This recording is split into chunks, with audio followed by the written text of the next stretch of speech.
Hi friends, welcome back to my YouTube channel math versus math 2।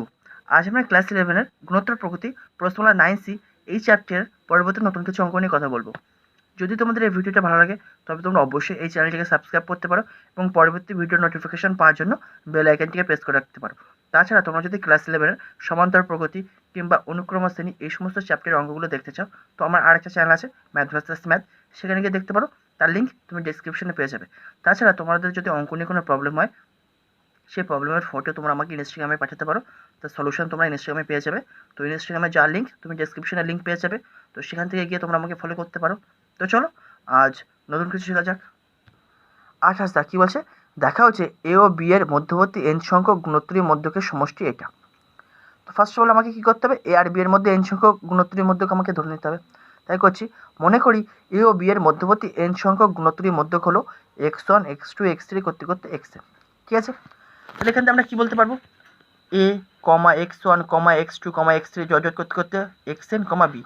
A R B এর মধ্যে N সংখ্যক গুণোত্তরের মধ্যক, এই টোটাল জিনিসটা কি আছে, গুণোত্তর প্রগতিভুক্ত। তাহলে আমার গুণোত্তর প্রগতিভুক্ত যেহেতু আমরা জেনে গেছি, অর্থাৎ গুণোত্তর প্রগতি নিয়ে আলোচনা করতে গেলে আমার দুটো জিনিস জানা দরকার, একটা প্রথম পদ আর একটা হচ্ছে সাধারণ অনুপাত। তাহলে প্রথম পদ এটা তো বলে দিচ্ছি এ, তাহলে সাধারণ অনুপাত তো এরা বলছে না, তাহলে আমি ধরে নিচ্ছি লেট গুণোত্তর প্রগতিটির সাধারণ অনুপাত ইকুয়াল টু আর। তো আমাকে বার করতে হবে যে বি এই গুণোত্তর প্রগতিটার কততম পদ। তাহলে তুমি মনে করো এই মিডিলে তোমার এনখানা পদ আছে, x1 থেকে শুরু করে xn, দ্যাট ইজ আমি ধরে নিচ্ছি তো এনখানা গুণোত্তরের মধ্যক আছে, দ্যাট ইজ এ থেকে বি এর মধ্যে এনখানা পদ আছে। তাহলে এ একটা পদ, দ্যাট ইজ n+1, আর বি আর একটা পদ, that is n+2। That is এই টোটাল এ থেকে শুরু করে বি পর্যন্ত টোটাল কতগুলো পদ আছে, n+2টা। তাহলে বি যেহেতু শেষ পদ, তাহলে বি তাহলে কততম পদ হবে, n+2তম। তো তাই লিখেছি, যেহেতু বি হলো গুণোত্তর প্রগতির n+2তম পদ, তাহলে এখান থেকে আমরা কী বলতে পারি, এবার দেখো কোনো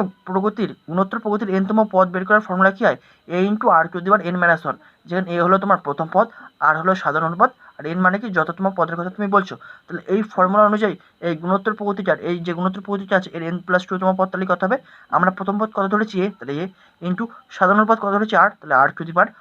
কততম পদের কথা আলোচনা করছি n-তম, দ্যাট ইজ এখানে এনে যে কত লিখবো, কততম পদের কথা আলোচনা করছি n+2তম, দ্যাট ইজ এখানে এনে যে কত লিখবো n+2, আর ফর্মুলার -1, তাহলে সেই -1। এটা হলো ফর্মুলা অনুযায়ী এই গুণোত্তর প্রগতিটার n+2তম পদ, কিন্তু এর ভ্যালু কত বি, তাহলে ইকুয়াল টু, তাহলে কত লিখবো বি, তাই লিখেছি। তাহলে এখান থেকে আমি কি লিখতে পারি, a into R to the power এটার ভ্যালু কত n+1 ইকুয়াল টু বি। তাহলে এখান থেকে আমি কি লিখতে পারি, r to the power n+1 equal to B by A. তাহলে এখান থেকে আর সমান কি লিখতে পারি, B by A to the power, তাহলে n+1 পার্ট থেকে এই পাশে চলে গেলে কি হবে, উল্টে যাবে, দ্যাট ইজ 1/n+1 পার্টে চলে আসবে। That is R equal to কত পাচ্ছি, B by A to the power 1/n+1। তাহলে এটাকে আমি 1 নম্বর ইকুয়েশন দিচ্ছি। এবার দেখো, তো আমাকে প্রমাণ করতে হবে কি, এই যে গুণোত্তর মধ্যকগুলো আছে এর সমষ্টি বার করতে হবে। তো আমি এখন x1 এর ভ্যালুটা বার করব। এবার কেন আমি x1 এর ভ্যালুটা বার করছি তোমরা একটু পরে বুঝতে পারবে। তো ফার্স্ট অফ অল আমি কী করছি, x1 এর ভ্যালুটা বার করছি, ঠিক আছে। তাহলে x1 এর ভ্যালুটা কী করে বার করব, দেখো এই টোটাল জিনিসটা কি একটা গুণোত্তর প্রগতিভুক্ত। তাহলে গুণোত্তর প্রগতিভুক্ত যদি হয় তাহলে এর একটা সাধারণ অনুপাত আছে, তাহলে সাধারণ অনুপাত কত ধরেছি আমরা আর, তাহলে আমরা সাধারণ অনুপাত থেকে তো আমরা পদের মাধ্যমে রিপ্রেজেন্ট করতে পারি। তার মানে কি, কেউ সাধারণ অনুপাত মানে কেউ বলতে পারে x1/a, কেউ বলতে পারে x2/x1, কেউ বলতে পারে x3/x2, বা কেউ বলতে পারে b/x2xn। তার মানে কি, যে কোনো পদ থেকে তার আগের পদটা যদি আমরা ভাগ করি তাহলে কি হয়, সাধারণ অনুপাতটা পেয়ে যায়। তাহলে এক্ষেত্রে আমরা লিখতে পারি x1/a ইজ ইকুয়াল টু সাধারণ অনুপাত, দ্যাট ইজ আর, তাই লিখেছি।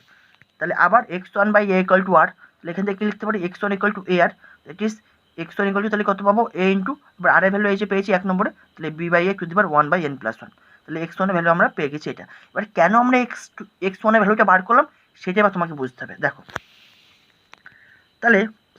যেহেতু অতএব গুণোত্তর প্রগতিটির n সংখ্যক গুণোত্তরীয় মধ্যকের সমষ্টি এবার আমরা বার করব। তবে এবার বোঝো, তাহলে গুণোত্তরীয় মধ্যকগুলো কী কী ছিল, x1 থেকে শুরু করে xn পর্যন্ত, তাহলে এগুলো যোগফল এবার আমাকে বার করতে হবে। তাই লিখে নিয়েছি x1 plus x2 plus x3 করতে করতে xn। তো সাপোজ মনে করো এই কনসেপ্টে যার আগে আমি একটা কথা বলতে চাই, মনে করো 2 থেকে শুরু করে 64 পর্যন্ত, এটা a, 2টাকে a মনে করো আর 64টাকে b মনে করো, এর মধ্যে কটা গুণোত্তরীয় মধ্যক আছে, 4টে। তাহলে এই 4টে গুণোত্তরীয় মধ্যকগুলো নিয়ে এবার যদি তুমি আলোচনা করো, এই 4টে গুণোত্তরীয় মধ্যক নিজেদের মধ্যে আবার কিসে আছে, শুধু মনে করো এটা একটা গুণোত্তর প্রতিভুক্ত সিরিজ। তো তাহলে দেখো কত করে পাচ্ছে, 2 দুগুণে 4, 4 দুগুণে 8, 8 দুগুণে 16, দ্যাট ইজ 2 গুণ করে পাচ্ছে। দ্যাট ইজ এই টোটাল জিনিসটা একটা কি গুণোত্তর প্রগতিতে আছে, এটা আমরা বুঝতে পারলাম। তাহলে এবার প্রথম পদ আর শেষ পদটা বাদ দাও, শুধু মিডিলের এই গুণোত্তরীয় মধ্যকগুলো নাও। তাহলে এই গুণোত্তরীয় মধ্যকগুলো কিসে আছে, দেখো তো গুণোত্তর প্রগতিতে আছে না, 4 4 থেকে তারপরে পদ 8, তাহলে 8 থেকে 16, 16 থেকে 32, তাহলে এখানেও তাহলে কি কত গুণ করে এগিয়ে যাচ্ছে, 2 গুণ করে করে এগিয়ে যাচ্ছে। দ্যাট ইজ অরিজিনাল গুণোত্তর প্রগতির যে সাধারণ অনুপাত হবে আর গুণোত্তরের মধ্যকগুলোকে নিলেও তাহলে সেই একই সাধারণ অনুপাত হবে, এটাই আমি তোমাকে বোঝাতে চাইছি। তাহলে আমাকে বলেছে কি গুণোত্তর প্রগতিভুক্ত n সংখ্যক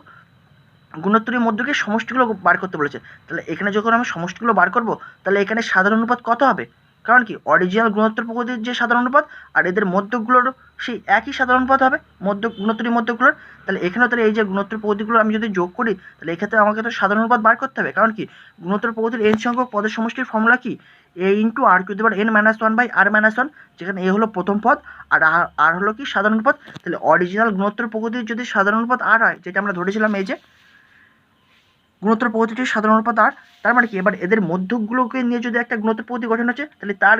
সাধারণ অনুপাত কত হবে, তাহলে সেটাও আর হবে, যেটার এক্সাম্পল আমি এখানে বুঝিয়ে দিয়েছি। অরিজিনাল গুণোত্তর পদ্ধতি এটার সাধারণ অনুপাত কত আর, কারণ 2 গুণ করে এগিয়ে যাচ্ছে। এবার এই মিডিলের এই পদগুলোকে যদি একটা গুণোত্তর পদ্ধতি তৈরি করো তাহলে এখানেও সাধারণ অনুপাত কত হচ্ছে, এখানেও 2 গুণ করে করে এগিয়ে যাচ্ছে। দ্যাট ইজ অরিজিনাল গুণোত্তর পদ্ধতির যে সাধারণ অনুপাত হবে তাদের মধ্যকগুলো নিয়ে যে আমি গুণোত্তর পদ্ধতি তৈরি করবো তাদেরও সাধারণ অনুপাত সেম হবে, এটাই আমি বোঝাতে চাইছি। তাহলে এই জন্য আমি x1 এর ভ্যালুটা কেন বার করলাম, আমাকে তো এই যখন সমষ্টি বার করবো প্রথম পদ মানে a এর ভ্যালুটা আমার লাগবে, তাহলে এখানে a মানে এখানে প্রথম পদ কত হচ্ছে x1, সেই জন্য আমি x1 এর ভ্যালুটা বার করে নিয়েছি। আর সাধারণ অনুপাত কত, এখানে সাধারণ অনুপাত কত হবে r হবে, কারণ অরিজিনাল গুণোত্তর পদ্ধতির সাধারণ অনুপাত আর এটার সাধারণ অনুপাত সেম, তাহলে এটারও সাধারণ অনুপাত কত হবে r, তাহলে r এর ভ্যালু আমরা জানি এই যে। তাহলে এবার জাস্ট ভ্যালুটা বার করো, তাহলে কি অতএব গুণোত্তর পদ্ধতির n সংখ্যক পদের সমষ্টি ইকুয়াল টু এটা এবার পুট করো a into r to the power n minus 1 by r minus 1, তাহলে a মানে এখানে কত আছে x1 মানে প্রথম পদ into r to the power n, তাহলে এটার সাধারণ অনুপাত কত ধরেছি আমরা r, কারণ কি অরিজিনালটারও যদি r হয় তাহলে এটারও r হবে, তাহলে r to the power n, কারণ কতগুলো পদ আছে x1 থেকে শুরু করে xn, that is total n খানা পদ আছে, তাহলে n সংখ্যক পদের সমষ্টি, তাহলে পাওয়ারের যে কটা পদ আছে সেগুলো চলে যাবে, that is r to the power n minus 1 by r minus 1। এবার এক এক করে ভ্যালুগুলো পুট করবো, আর কোনো কাজ নেই বোঝার, এবার জাস্ট ক্যালকুলেশনটা বুঝতে হবে তোমাকে। তাহলে এবার x1 এর ভ্যালুটা পুট করে দেবো, তাহলে x1 এর ভ্যালু কোনটা এই যে, তাই পুট করে দিয়েছি এই যে থার্ড ব্র্যাকেটের মধ্যে r to the power n, তাহলে r এর ভ্যালু কোনটা এই যে b by a to the power 1 by n plus 1, দেখো তাই লিখেছি r এর ভ্যালু এটা, তাহলে পাওয়ার n, তাহলে এই যে n minus 1 by r minus 1, তাহলে r এর ভ্যালু এটা ছিল তাই লিখলাম r মাইনাস 1। তাহলে এবার ক্যালকুলেশন করছি দেখো, তাহলে a into B by A to the power 1 by n plus 1 into, তাহলে b by A to the power, তাহলে পারে গুণ হয়ে যাবে, তাহলে 1 বাই n প্লাস 1 এর সাথে যদি n গুণ করি তাহলে কী হয়ে যাবে n by n plus 1 minus 1 by b by A to the power 1 by n plus 1 minus 1, যেমন ছিল তেমনই রাখলাম। এবার দেখো এটা কী করছি দেখো, তাহলে a into B by A to the power 1 by n plus 1 এর সাথে একবার গুণ করবো আর এটার সাথে একবার গুণ করবো, কারণ কি এই পদটা এটার সাথে গুণ করছি, তাহলে মানে কি এটার সাথে একবার এটা গুণ মাইনাস এটার সাথে একবার 1 গুণ, তাই করছি। তাহলে a into b by a to the power 1 by n plus 1 into b by a to the power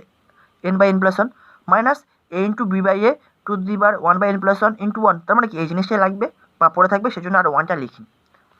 by নিচে যেমন ছিল b by a to the power 1 by n plus 1, এটাকে এভাবে লিখতে পারি b to the power 1 by n plus 1 by a to the power 1 by n plus 1, কারণ কি total জিনিসটার পাওয়ারে নিশ্চয়ই 1 বাই n প্লাস 1 ছিল, সেজন্য এটাকে আমি এভাবে লিখতে পেরেছি। তাহলে এটাকে যদি আমি ছাড়িয়ে দিই তাহলে এটাকে আমি এভাবে লিখতে পারি মাইনাস 1, যেমন ছিল minus 1।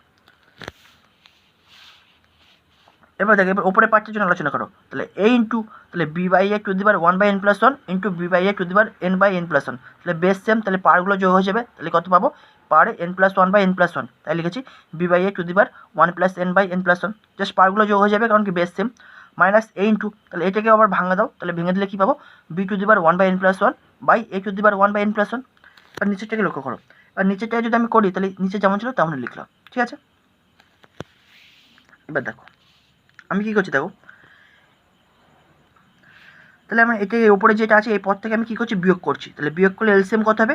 a to the power 1 by n plus 1, দেখো নিচে লিখেছি a to the power 1 by n plus 1, শুধু ওপরটার জন্য আলোচনা করছি, নিচেরটার জন্য আবার নিচে লিখেছি, কিন্তু এই ক্যামেরায় ধরা পড়ছে না বলে শুধু ওপরটা করে দেখাচ্ছি। তাহলে এবার ওপরটা যখন আমরা ক্যালকুলেশন করছি তাহলে কত পাবো দেখো, তাহলে এটাকে আমরা বিয়োগ করছি, তাহলে এলসিএম কত হবে a to the power 1 by n plus 1, তাহলে হয়ে গেল। তাহলে এটা থেকে কী পাবো a into B by A, কারণ কি এটা তো 1 plus n by n plus 1, তাহলে কত হয়েছে 1 হয়ে যাচ্ছে, তাহলে শুধু বি বাই এ পাবো, তাহলে B by A into a to the power 1 by n plus 1 minus a into B to the power 1 by n plus 1 by নিচে LCM a to the power 1 by n plus 1, ঠিক আছে। এবার নিচেরটা যাতে হরে যেটা ছিল এটাকে যদি আমরা সিম্পলিফাই করি তাহলে কত পাবো, এটাকে তাহলে বিয়োগ করবো, তাহলে এলসিএম কত হবে a to the power 1 by n plus 1, আর উপর তাহলে কত পাবো b to the power 1 by n plus 1 minus a to the power 1 by n plus 1। এবার দেখো এরও হরে এ টু দি পাওয়ার 1/n+1 আছে, এরও হরে এ টু দি পাওয়ার 1/n+1 আছে, তাহলে দুটোই তুলে দিচ্ছি। তাহলে কী পড়ে থাকবে, এখান থেকে এ কেটে দাও, তাহলে পড়ে থাকছে কি B into A to the power 1/n+1 minus A into B to the power 1/n+1, আর নিচে এইটা তুলে দিলাম তো, তাহলে নিচে এটা পড়ে থাকবে শুধু, তাহলে B to the power 1/n+1 minus A to the power 1/n+1, right. এবার আমি কী করছি, এই দুটো পদের মধ্যে থেকে আমি মাইনাস কমন নিচ্ছি, তাহলে মাইনাস কমন নিলে কী পাবো, মাইনাস, তাহলে এইটা মাইনাসটা প্লাস হয়ে যাবে, তাহলে এটাকে আমি আগে লিখেছি, তাহলে মাইনাস কমন নিলে কী পাবো, A into B to the power 1/n+1, এই প্লাসটা আছে, তাহলে এই প্লাসটা মাইনাস হয়ে যাবে, তাহলে B into A to the power 1/n+1, তাহলে একরকমভাবে নিচেও আমি কী করছি, মাইনাস কমন নিচ্ছি, মাইনাস যখনই কমন নেবো তাহলে এই মাইনাসটা প্লাস হয়ে যাবে, তাই প্রথমে লিখেছি এটা, তাহলে মাইনাস কমন নিলে কী পাবো, এ টু দি পাওয়ার 1/n+1, আর এই প্লাসটা কী হয়ে মাইনাস হয়ে যাবে, তাই minus B to the power 1/n+1, তাহলে এই মাইনাস মাইনাস কেটে দাও, তাহলে ওভারঅল কী পড়ে থাকছে, A into B to the power 1/n+1 minus B into A to the power 1/n+1 by নিচে যেটা ছিল A to the power 1/n+1 minus B to the power 1/n+1। তো এইটা তো আমাকে প্রমাণ করতে বলেছিল, তাহলে প্রমাণিত হয়ে গেল। 29 দাগ মান নির্ণয় করো, summation K equal to 1 to 7 third ব্র্যাকেটের মধ্যে 1/5 to the power 2k + 1 into 7 to the power k - 1 এর ভ্যালু আমাকে বার করতে হবে। তো ফার্স্ট অফ অল এটাকে আমি সিম্পলিফাই করছি, তাহলে summation K equal to 1 to 7 third ব্র্যাকেটের মধ্যে যেটা দিয়েছে আমি লিখে নিয়েছি, তাহলে সমান সমান summation K equal to 1 to 7 third ব্র্যাকেটের মধ্যে 1/5 টু দি পাওয়ার 2k + 1, তাহলে সূচকের নিয়ম অনুযায়ী আমরা কি লিখতে পারি 1/5 to the power 2k into 1/5 to the power 1, তাহলে বেস সেম হলে আবার পাওয়ারগুলো যোগ করে দিলে এই জিনিসটাই পাবো, ইন্টু তাহলে বিয়োগের ক্ষেত্রে কী হয়ে যায়, ভাগ হয়ে যায়, তাহলে এটাকে লিখতে পারি 7 to the power k by 7 to the power 1, that is 1টা লিখিনি, শুধু 7 লিখেছি। এবার দেখ এই 1/5 টু দি পাওয়ার 1 মানে কি শুধু 1/5, তাহলে এটা কনস্ট্যান্ট জিনিস, তাহলে সামেশনের মধ্যে আমরা কী করি কনস্ট্যান্টগুলোকে বাইরে বের করে দিই, তাহলে এখানে 1/5 বাইরে বের করে দিচ্ছি, সেম এই 1/7টাও তো কনস্ট্যান্ট, তাহলে বাইরে বের করে দিলাম, তাহলে 1/5 ইন্টু 1/7 বাইরে বেরিয়ে গেল, summation K equal to 1 to 7 1/5 to the power 2k into দেখো 7 টু দি পাওয়ার k আছে, তাহলে 7 টু দি পাওয়ার kটাকে লিখতে পারি 7 to the power half into পাওয়ারে 2k, কারণ কি পাওয়ারে সূচকের নিয়ম অনুযায়ী আমরা কী জানি পাওয়ারে গুণ হয়ে যায়, তাহলে এই 2 কেটে গেলে আবার সে k ফিরে পাবো, দ্যাট ইজ এই জিনিসটাকে আমি এই রূপে লিখতে পারি। তাহলে সমান 1/7 into 5 summation K equal to 1 to 7 third bracket start, তাহলে 1/5 টু দি পাওয়ার 2k আর 7 টু দি পাওয়ার হাফ মানে কি লিখতে পারি √7, তাহলে লিখেছি √7 টু দি পাওয়ার 2k, তাহলে সমান 1/7 into 5 summation K equal to 1 to 7। এবার দেখো আমরা কী জানি নিয়ম X to the power m into Y to the power m থাকলে আমরা লিখি X into Y to the power m, দেখো এদের প্রত্যেকটা পাওয়ার 7 মানে সেম জিনিস 2k আছে, দ্যাট ইজ এই দুটোকে আমরা গুণ করে নিয়ে তাহলে পাওয়ারে 2k দিতে পারি, তাহলে 1/5 ইন্টু √7 তাহলে কী লিখতে পারি √7/5, তাহলে পাওয়ারে 2k, এই যে ফর্মুলা, ঠিক আছে। এবার আমরা কে ইকুয়াল টু 1 পুট করবো, 1 থেকে 7 পর্যন্ত পুট করবো এই জায়গায়, তাহলে পুট করো, তাহলে কত পাচ্ছি, তাহলে 1/7 ইন্টু 5 থার্ড ব্র্যাকেটের মধ্যে, এবার সামেশন তুলে দেওয়া মানে কি কে ইকুয়াল টু 1 থেকে শুরু করে 7 পর্যন্ত এর পাওয়ারে পুট করে সবগুলো যোগ করে দিতে হবে, তাহলে যখন কে ইকুয়াল টু 1 পুট করবো আমরা কত পাবো √7/5 এর whole square plus K equal to 2 put করলে কত পাবো √7/5 এর পাওয়ারে 4, কে ইকুয়াল টু 3 পুট করলে কত পাবো √7/5 টু দি পাওয়ার 6, এরকম করতে করতে লাস্টে যখন 7 পুট করবো তাহলে কত পাবো √7/5 টু দি পাওয়ার 14, তাহলে এটা কি এগুলো যখন আমরা যোগ করবো তাহলে এটা একটা গুণোত্তর পদ্ধতি তৈরি করছে না, দেখো প্রতি ক্ষেত্রে আগের পদটা কী করে পরবর্তী পদটা কী করে পাচ্ছি আগের পদের সাথে কত গুণ করছি √7/5 এর হোল স্কয়ার, দেখো সেম জিনিস এই পদটা কী করে পেয়েছি এই পদের সাথে √7/5 এর হোল স্কয়ার গুণ করে, দ্যাট ইজ এটা একটা গুণোত্তর পদ্ধতি গঠন করছে যার প্রথম পদ এটা আর সাধারণ অনুপাত এটা, ঠিক আছে। তাহলে এর আমরা n সংখ্যক পদের সমষ্টি বার করবো, তাহলে ফার্স্ট অফ অল 1/7 ইন্টু 5 যেমন ছিল থাকলো, তাহলে কি এখানে কতগুলো পদ আছে কে এর ভ্যালু কত ছিল 1 থেকে 7 পর্যন্ত, দ্যাট ইজ এখানে 7খানা পদ আছে, ঠিক আছে। তাহলে আমরা n সংখ্যক পদের সমষ্টির ফর্মুলা কি জানি a into r to the power n - 1 by r - 1, তাহলে এখানে a মানে কি প্রথম পদ, তাহলে প্রথম পদ কত আছে √7/5 এর হোল স্কয়ার, আর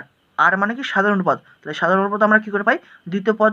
ভাগ প্রথম পদ বা তৃতীয় পদ ভাগ দ্বিতীয় পদ করো, প্রতি ক্ষেত্রে তোমরা কি ভ্যালু পাবে √7/5 এর হোল স্কয়ার, দ্যাট ইজ এখানে সাধারণ পদ r ইকুয়াল টু কত লিখবো √7/5 এর হোল স্কয়ার, আর কতগুলো পদ আছে টোটাল n ইকুয়াল টু কত লিখবো তাহলে 7খানা, কারণ কি k এর ভ্যালু কত থেকে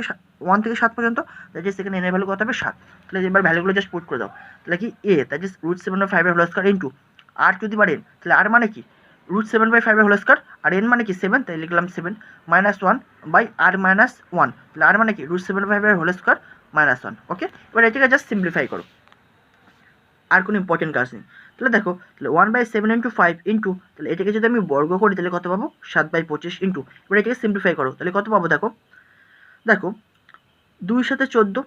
আর √7 মানে কি 7 টু দি পাওয়ার হাফ, তাহলে হাফ ইন্টু 14 মানে কী হয়ে যাবে 7^7, তাহলে লিখেছি 7^7। আর 5^, কত হবে তাহলে 2 × 7 মানে 14, দ্যাট ইজ 5^14 হবে। তাহলে এই জিনিসটাকে যদি আমরা সিম্পলিফাই করি তাহলে কত পাবো 7^7/5^14, -1 যেমন ছিল থাকলো। আর এটাকে যদি আমি বর্গ ভাঙি তাহলে কত পাবো 7/25 -1। এবার বিয়োগ করো, তাহলে কী পাচ্ছি দেখো, এই 7 আর 7 কেটে যাচ্ছে, তাহলে কী পড়ে থাকছে 1/5 × 25। আর এটাকে এবার বিয়োগ করছি, তাহলে এটার নিচে এলসিএম কত পাবো লবটার জন্য 5^14, তাহলে ওপরে কত পাবো 7^7 - 5^14। আর নিচে যদি বিয়োগ করি তাহলে কত পাবো এলসিএম 25, আর ওপরে কত পাবো 7 - 25। তাহলে সমান 1/5 × 25 ইন্টু, তাহলে এটাকে এবার কী করবো উল্টে দেবো নিচেরটাকে, তাহলে কী লিখতে পারি 7^7 - 5^14/5^14 ইন্টু, তাহলে এটা উল্টে যাবে, তাহলে কত পাবো 25/7 - 25 কত হয় -13। ঠিক আছে, তাহলে সমান 1 দেখো এই 25 আর 25 কেটে যাচ্ছে, তাহলে 1/5 ইন্টু 7^7 - 5^14/5^14 ইন্টু 1/-18। এবার দেখো এই যে মাইনাসটা আছে না, এই মাইনাসটা উপরে গুণ করে দিচ্ছি, তাহলে কী হয়ে যাবে এই মাইনাসটা প্লাস হয়ে যাবে আর প্লাসটা মাইনাস হয়ে যাবে, তাহলে 5^14 - 7^7। আর কী করছি নিচে ছিল 5^14, এই হচ্ছে 5^14, তাহলে মাইনাসটা গুণ করেছি, তাহলে 18 পড়ে আছে, তো তাহলে 18-এর সাথে এই 5টা গুণ করে দাও, তাহলে কত পাবো 90, দ্যাট ইজ 1/90 ইন্টু 5^14 - 7^7/5^14। এটাই হবে এই অঙ্কের অ্যান্সার। তো আশা করি এই পর্যন্ত তোমরা বুঝতে পেরেছো। নেক্সট ভিডিও আবার পরবর্তী নতুন কিছু অঙ্ক নিয়ে আবার কথা হবে। Thank you.